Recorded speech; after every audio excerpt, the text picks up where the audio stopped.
Bonjour Stéphane Le Foll. Bonjour.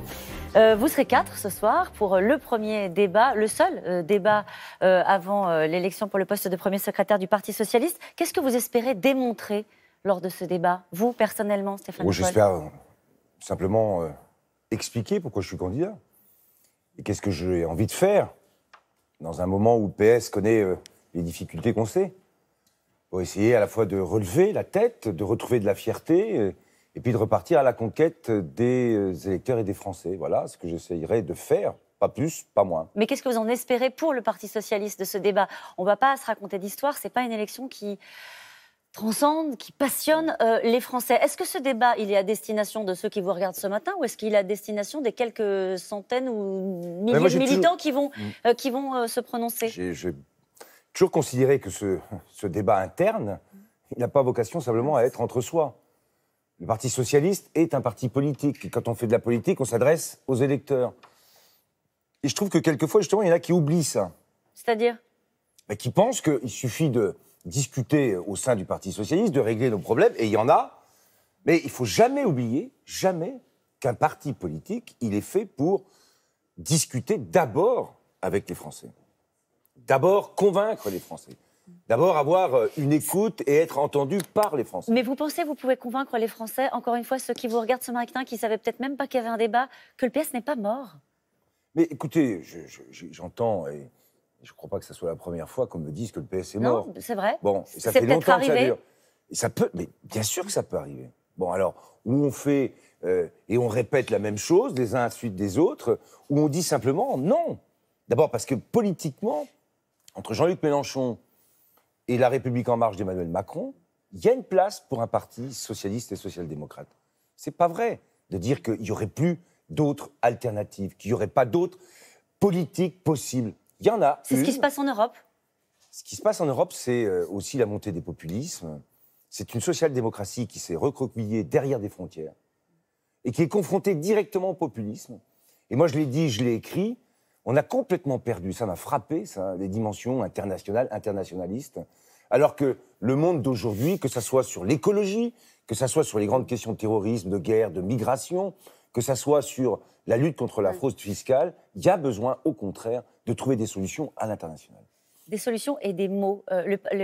Libération dit ce matin que le PS parle une langue morte. Oui, mais Libération pourrait regarder d'ailleurs la langue qui est la sienne. Parce que... Il y a beaucoup de journalistes aussi, il y a des langues, il y a des mots qui sont utilisés, rabâchés. Je lisais hier un texte et ça m'a frappé, c'était dans un autre journal, sur la volonté du président de la République d'organiser l'islam de France. Et on disait les musulmans de France. Moi, je considère qu'il faut changer, par exemple, les mots. Français de confession musulmane, Français de confession juive, Français catholique, de confession catholique. Et les mots ont toujours un sens. Et je trouvais qu'hier, il y avait effectivement un sens. Donc il faut changer les mots. Ça fait partie de vos objectifs, de retrouver des vrais mots du Parti Socialiste? Et en particulier, c'est la question de l'écologie, où je pense que là aussi, il faut qu'on renouvelle la pensée. Un sondé sur 2 n'a pas pu se prononcer faute de connaître les compétiteurs. On parle d'un sondage qui est publié ce matin dans lequel vous apparaissez comme le favori pour 38% des sympathisants socialistes. Voilà, vous êtes le mieux placé, vous feriez le meilleur premier secrétaire du PS. Vous voyez quoi, le verre à moitié vide en disant mince, il y a quand même un sondé sur 2 qui ne sait pas qui nous sommes? Ou est-ce que vous dites c'est un bon signal à la veille d'un scrutin? Oh, mais moi je prends ça pour ce que c'est. D'abord un sondage de sympathisants, et je sais que c'est les militants qui votent. Et je sais que dans le Parti Socialiste, ce parti, sa géographie, ses élus qui pèsent aujourd'hui dans le Parti Socialiste ne sont pas les sympathisants qui vont voter. Donc ça, j'en ai déjà parfaitement conscience. Deuxièmement, vous me dites que 50% des Français ne se prononcent pas parce qu'ils ne connaissent pas. Non. Bon, dans les 50%, il y en a 38 au moins qui me connaissent. C'est la prime à la notoriété, ça vous suffit? Mais la notoriété, c'est pas une prime. Ah bah si. Ben c'est aussi un atout. Enfin, je veux dire, je disais tout à l'heure, pour faire de la politique, il faut être quand même en capacité d'être entendu. Si personne ne vous connaît, vous risquez pas d'être entendu.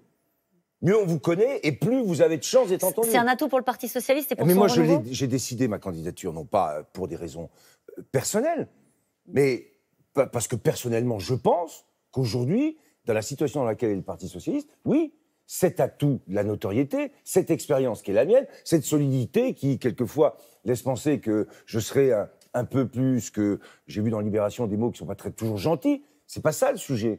C'est pouvoir porter et incarner un parti. Voilà, c'est tout. Vous êtes Et c'est le pour ça- favori, Stéphane Le Foll? Non, je ne suis pas le favori du sondage de ce Oui, matin. oui. Le favori du sondage de matin, oui. 38%, 5% pour Olivier Faure. Je ne vais pas dire autre chose. Mais je vous l'ai dit, ça, c'est un sondage de sympathisants. Je sais très bien, je connais, vous savez, le Parti socialiste, et je sais très bien qu'aujourd'hui, dans sa géographie, beaucoup d'élus, par exemple, ne veulent pas que je sois premier secrétaire. Est-ce que vous êtes le candidat du bilan? Je ne suis pas le candidat du passé, je suis le candidat de l'avenir. C'est ça le paradoxe. On va dire, je suis vieux. Vous pourriez être fier du passé? Mais qui vous a dit que j'étais pas fier? Non, je ne sais pas, J'ai vous dites que je ne suis été pas le candidat 5 ans. du passé. Oui, j'ai pas été 5 ans ministre pour renier ce qui a été fait. J'ai toujours dit. Alors on veut me ramener uniquement à ça, mais c'est pas moi qui dirais un mot pour renier ce qui a été fait. Parce que j'ai assumé des responsabilités. C'est ça, c'est Je l'ai fait vous-même, avec loyauté. vous dites c'est ça, j'ai été loyal quand la trahison était à la mode, c'est-à-dire la loyauté à François Hollande, vous en avez fait un argument de campagne, Eh et ben, c'est bien pas sûr. grave. Mais c'est pas grave. Mais bien sûr que non, c'est pas grave. Mais vous avez vu comment vous m'avez posé la question. J'ai bien compris comment elle arrivait. Justement, c'est pas grave. Non, au contraire, c'est important. La loyauté. Et quand les militants que je rencontre dans le Parti socialiste restent au Parti socialiste aujourd'hui, dans la situation dans laquelle nous sommes globalement, eh bien, ce sont des gens qui sont fidèles et loyaux, comme moi. Est-ce que vous avez des doutes sur l'organisation des conditions du scrutin? Et il faut qu'on soit extrêmement vigilants, tous. Tous. La vraie réponse? La vraie réponse, c'est que le Parti socialiste, ce sont des adhésions qui changent, qui évoluent, avec des listes électorales qui sont revisitées à chaque fois qu'il y a une élection. Alors, sur cette question-là, toutes ces listes doivent être... Il faut qu'on soit extrêmement vigilant pour qu'elles soient les plus honnêtes possibles. Je peux vous montrer une photo? Oui. 4 De toute façon, candidats. si j'avais dit non, vous me l'auriez monté C'est pas quand faux. même. C'est pas faux. Voilà la photo. Est-ce qu'il y a quelque chose qui vous surprend, qui vous choque sur cette photo? Je ne vous parle pas de vous, du jugement que vous pouvez avoir sur cette image. Il manque rien? Il manque rien. Une femme. Oui, oui, oui. Et à la veille, bon, très bien. Oui, Oui. Vous le considérez comme un échec, le c'est fait un de... échec, oui. Ouais. C'est un échec. Alors même si le Parti socialiste, soyons quand même honnêtes, a été le premier à faire des listes paritaires, à changer les lois pour faire en sorte que dans les conseils départementaux, il y ait aussi la parité. Et puis sur les législatives, on a été le parti qui a amené le plus de députés. Et pourtant, il reste cet écart. Et aujourd'hui, on se retrouve avec 4 hommes. Si vous êtes élu premier secrétaire, quels engagements vous prenez en matière de Là-dessus, représentativité des femmes dans le parti? Il y a 2 choses à faire. Premièrement, avoir plus de femmes militantes dans le Parti socialiste. 30% pour 60-70% d'hommes. Là, il y a un vrai sujet. Qu'est-ce qu'il faut changer? Et puis deuxièmement, le reste, les directions, les postes, c'est parité. Parité partout. Merci beaucoup, De rien. Stéphane Le Foll. C'est à vous, De Laurent. m'avoir invité.